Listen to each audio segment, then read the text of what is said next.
നമസ്കാരം. ആദൂസ് ബ്ലോഗിലേക്ക് എല്ലാവർക്കും സ്വാഗതം. പഴയ പവറൊന്നും വരുന്നില്ല, വേദന ആയതുകൊണ്ട് കേട്ടോ. അപ്പം ഞാൻ വിചാരിച്ചു വീഡിയോ എടുത്തിടാതിരുന്നത് ശരിയാവത്തില്ലല്ലോ എന്ന് വിചാരിച്ചിട്ടാണ് വീഡിയോ ആയിട്ട് വന്നത്.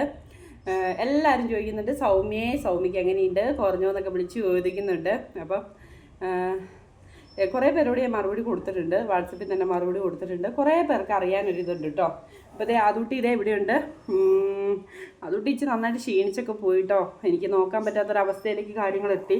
അപ്പം 2-3 ദിവസം കൊണ്ട് ആദൂട്ടിക്ക് ഭയങ്കര ക്ഷീണമൊക്കെയാണ്. ഇപ്പോൾ കുഴപ്പമില്ല, നമ്മുടെ ആദൂട്ടി ഓക്കെ ആയി വരുന്നുണ്ട്. ആദൂട്ടിക്ക് പനി പിടിച്ചില്ലേ, അപ്പം അമ്മയ്ക്കും വയ്യാതായല്ലോ, അതുകൊണ്ട് ആദൂട്ടി ഓക്കെ ആയി വരുന്നുണ്ട് കേട്ടോ.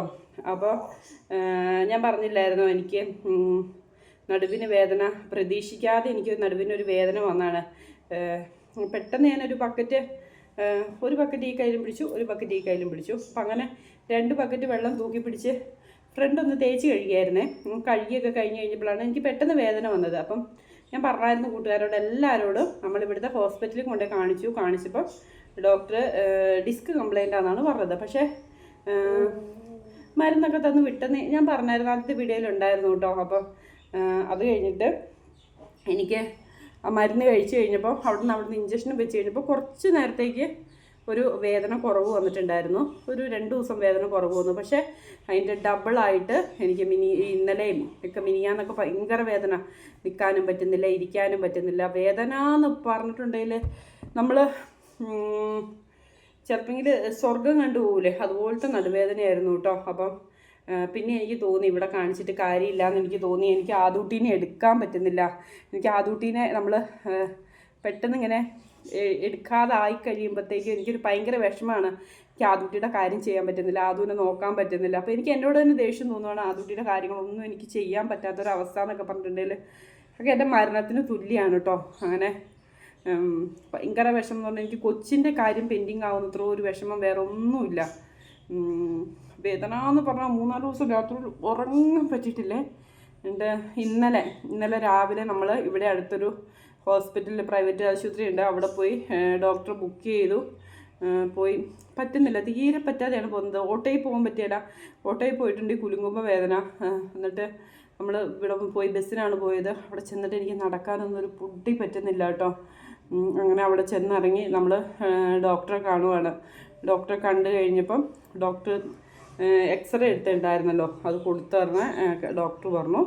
എക്സ്റേ അവിടെ എടുക്കുകയും ചെയ്തു. നട്ടെല്ലിന് തേയ്മാനമാണ്. നട്ടെല്ലിന് തേയ്മാനം മാത്രമല്ല വന്നേക്കുന്നത്, ഡിസ്കും കംപ്ലൈൻ്റ് ആണ്. അപ്പോൾ നട്ടെല്ലിൻ്റെ എല്ല് നന്നായിട്ട് അകന്ന് കഴിഞ്ഞപ്പോൾ അതിൻ്റെ ഉള്ളിൽ എനിക്ക് നടുവിൻ്റെ ബേക്കിലായിട്ട് നീരുണ്ടായിരുന്നു. നീര് വരാൻ തുടങ്ങി. അപ്പോൾ ഡോക്ടർ പറഞ്ഞു അത് മാത്രമല്ല പറ്റിയേക്കുന്നത്, ആ നീര് വരുന്നിടത്ത് നീര് വന്ന് കെട്ടിക്കിടക്കുവാണെന്ന് പറഞ്ഞു.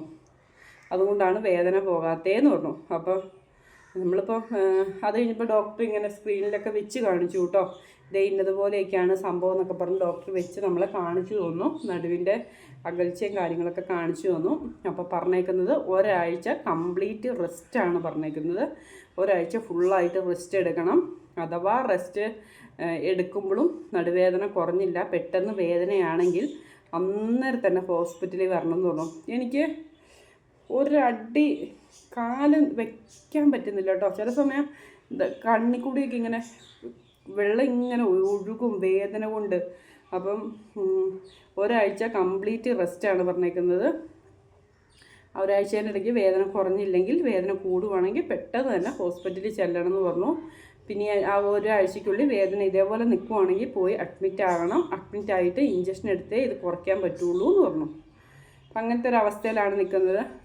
ഇന്നലെ അവിടുന്ന് ഇഞ്ചക്ഷനൊക്കെ വെച്ചിട്ടാണ് വന്നത്. ഇഞ്ചക്ഷൻ വെച്ചപ്പം തൽക്കാലത്തേക്ക് എനിക്കൊരു വേദനയ്ക്കൊരു ആശ്വാസം കിട്ടി. തൽക്കാലത്തേക്ക് മാത്രം ഇഞ്ചക്ഷൻ വെച്ചപ്പോൾ എനിക്കൊരു വേദനയ്ക്ക് ആശ്വാസം കിട്ടി. ഇന്നലെ വീട്ടിൽ വന്ന് കയറി കഴിഞ്ഞപ്പോഴും ഭയങ്കര വേദനയായിരുന്നു, സഹിക്കാൻ പറ്റാത്ത വേദനയായിരുന്നു കേട്ടോ. എനിക്കാണെങ്കിൽ എന്താ ചെയ്യേണ്ടതെന്നൊന്നും അറിയാനും പറ്റുന്നില്ല. വേദന എന്ന് പറഞ്ഞിട്ട് ഇന്ന് കുറേ നേരം ഇരുന്ന് കരഞ്ഞു കേട്ടോ. വേദന നമുക്ക് പെട്ടെന്ന് അങ്ങ് സഹിക്കാൻ പറ്റാതെ വരുമ്പോഴത്തേക്കും കണ്ണിക്കൂടി ഇങ്ങനെ വെള്ളം വരുവാണേ. എൻ്റെ കണ്ണിക്കൂടി വെള്ളം വരുമ്പോഴത്തേ ആദൂട്ടീൻ്റെ കണ്ണിക്കൂടി വെള്ളം വരും. സങ്കടം വന്നിട്ട് ആദൂട്ടി കരയും കേട്ടോ. അപ്പം എല്ലാവർക്കും ഒരു ടെൻഷനാണ് ഇപ്പോൾ എന്താവുമെന്നൊക്കെ ഓർത്തിട്ട്. അപ്പോൾ എനിക്കെന്തായാലും ആദൂട്ടീനെ ഡോക്ടർ പറഞ്ഞു ഇങ്ങനെ പൊന്തിക്കുകയൊന്നും ചെയ്യണ്ടെന്ന് പറഞ്ഞു. അപ്പോൾ ആദൂട്ടീനെ ഇപ്പോൾ എടുക്കുകയും പൊന്തിക്കുകയൊക്കെ ആരെങ്കിലൊക്കെ എൻ്റെ കയ്യിലേക്ക് വെച്ച് തരും, എൻ്റെ കയ്യിലേക്ക് വെച്ച് തരും. അപ്പം ഞാൻ ആദൂട്ടീൻ്റെ കാര്യങ്ങൾ അങ്ങനെയാണ് ചെയ്യുന്നത്. ഒട്ടും വയ്യാത്തൊരവസ്ഥയിലേക്ക് പോയിട്ടോ. ജീവിതത്തിൽ ഞാനിങ്ങനെ ഒരിക്കലും പ്രതീക്ഷിച്ചല്ല. അപ്പോൾ ഈ 6-7 വർഷമായിട്ട് ഇവനെ എടുത്തോണ്ട് നടക്കുമല്ലേ, അതുകൊണ്ട് ആദൂട്ടി വേറെ ആരുടെ അടുത്തും പോകുമോ ഇല്ലല്ലോ. അപ്പോൾ അതാണ് പ്രശ്നം വന്നത്. എനിക്കറിയാൻ മേലാട്ടോ, എനിക്ക് ഇന്നലേക്ക് അനുഭവിച്ചത് എനിക്ക് ആരോടും പറഞ്ഞു തരാൻ പറ്റിയില്ല, അത്രയ്ക്ക് വേദനയാണ്. കുറേ പേര് മെസ്സേജ് അയച്ചു ചോദിച്ചു എങ്ങനെയുണ്ടെന്ന്. ഇപ്പോഴത്തെ അവസ്ഥ ഇതാണ് കേട്ടോ. ശരിയാകുമായിരിക്കും. ഇന്നിപ്പോൾ ചെറുതായിട്ട് വേദനയ്ക്കൊരു കുറവ് വന്നിട്ടുണ്ട്, വേദനയ്ക്ക് ചെറിയൊരു കുറവ് വന്നിട്ടുണ്ട് കേട്ടോ. അപ്പോൾ വലിയൊരു കുറവില്ലെങ്കിലും ചെറിയൊരു ആശ്വാസം വന്നിട്ടുണ്ട്. അപ്പം അങ്ങനെയൊക്കെയാണ് നമ്മുടെ കാര്യങ്ങളൊക്കെ. അതാണ് എനിക്ക് ഇന്നലെ ഒന്നും ലോങ് വീഡിയോ എടുക്കാനൊന്നും പറ്റിയില്ല കേട്ടോ. ലോങ് വീഡിയോ എടുക്കാനും കാര്യങ്ങളൊന്നും പറ്റിയിട്ടില്ല. അപ്പോൾ ഇന്ന് നമുക്ക് നല്ലൊരു സന്തോഷമുള്ളൊരു വീഡിയോ ഉണ്ടായിരുന്നു. അത് നാളെ ഞാൻ വോയിസ് കൊടുക്കണം. നാളെ വോയിസ് കൊടുത്തിട്ട് അത് വരുന്നതായിരിക്കും കേട്ടോ. നല്ലൊരു സന്തോഷമുള്ളൊരു കാര്യമാണ്. അത് നാളെ വോയിസ് കൊടുത്തിട്ട് വരുന്നതായിരിക്കും. അപ്പം ഞാൻ വിചാരിച്ചു ഇന്നിപ്പം എല്ലാവരും മെസ്സേജ് അയച്ചു ചോദിക്കുന്നുണ്ട് സൗമ്യക്ക് കുറഞ്ഞു എന്നൊക്കെ. അപ്പോൾ അതാണ് ഞാനിപ്പോൾ ഇങ്ങനെ ഒരു വീഡിയോ ആയിട്ട് വന്നത്. ഞാനിപ്പോൾ ഒരാൾക്ക് മെസ്സേജ് അയച്ചിട്ട് കാര്യമില്ല. എനിക്ക് എല്ലാവർക്കും വാട്സപ്പിൽ അങ്ങനെ മെസ്സേജ് തിരിച്ച് കൊടുക്കാൻ പറ്റുന്നില്ല. പിന്നെ ആദൂട്ടിക്ക് ഫിസിയോതെറാപ്പിക്ക് പോകാത്ത എനിക്ക് വയ്യാത്തത് കൊണ്ട് ആണ് ഒന്നാമത്തെ കാര്യം ആദൂട്ടിക്ക് ഫിസിയോതെറാപ്പിക്ക് പോകാത്തത്. രണ്ടാമത്തെ കാര്യം എന്ന് പറഞ്ഞാൽ പോകാനും പറ്റുന്നില്ല കേട്ടോ. ഇനിയിപ്പോൾ 2 ദിവസത്തോട് ലീവൊക്കെ എടുത്തിട്ട് വേണം ആദൂട്ടിക്ക് ഫിസിയോതെറാപ്പിക്ക് പോകാനൊക്കെ.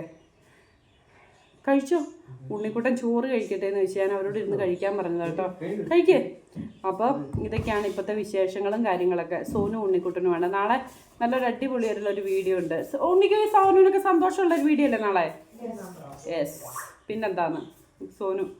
അപ്പോൾ ഹോസ്പിറ്റലിൽ കേസും കാര്യങ്ങളൊക്കെ ഇങ്ങനെയായിരുന്നു കേട്ടോ. ഇതൊക്കെയാണ് പറയാനുള്ളത്. വേദനയുണ്ട് കേട്ടോ, അത്യാവശ്യം നല്ല വേദനയിലാണ് ഇപ്പോഴും. നിൽക്കുമ്പം നടുവിന് ഭയങ്കര കനമാണ് കേട്ടോ. ഭയങ്കര കനം എന്ന് പറഞ്ഞാൽ ഭയങ്കര കനമായിട്ടൊക്കെയാണ് തോന്നുന്നത്. അപ്പോൾ ഇത്രയൊക്കെയാണ് കേട്ടോ നമ്മുടെ ഹോസ്പിറ്റലിലെ കാര്യങ്ങളൊക്കെ. അപ്പോൾ എല്ലാവരും ഒന്ന് പ്രാർത്ഥിക്കണം എനിക്ക് പെട്ടെന്ന് കുറയാൻ വേണ്ടി. അല്ലെങ്കിൽ ആദൂട്ടിയുടെ കാര്യങ്ങളെല്ലാം കഷ്ടത്തിലായി പോകും. ആദൂട്ടിയുടെ മരുന്ന് കുറയ്ക്കാനൊക്കെ കൊടുക്കാനോ കാര്യങ്ങൾക്കൊന്നും ഇവർക്ക് ആർക്കും അറിയത്തില്ല. അപ്പോൾ അതുകൊണ്ട് ആദൂട്ടിൻ്റെ കാര്യങ്ങളെല്ലാം കുറേ ബുദ്ധിമുട്ടിലായി പോകും. അപ്പോൾ നമ്മുടെ ഇന്നത്തെ വീഡിയോ ഒക്കെ ഇത്രയേ ഉള്ളൂ. ഒത്തിരി ഇരിക്കാൻ പറ്റുന്നില്ല. നമ്മുടെ വീഡിയോ ഇഷ്ടപ്പെടുവാണെങ്കിൽ ഒന്ന് ലൈക്ക് അടിക്കുക, ഷെയർ ചെയ്യുക, നമ്മുടെ ചാനൽ ഒന്ന് സബ്സ്ക്രൈബ് ചെയ്യുക, അടുത്തുള്ള ബെല്ലൈക്കൻ അടിച്ചു പൊട്ടിക്കാൻ മറക്കരുത്. നാളെ നല്ലൊരു വീഡിയോ ആയിട്ട് വരുന്നതായിരിക്കും. Tata, bye bye.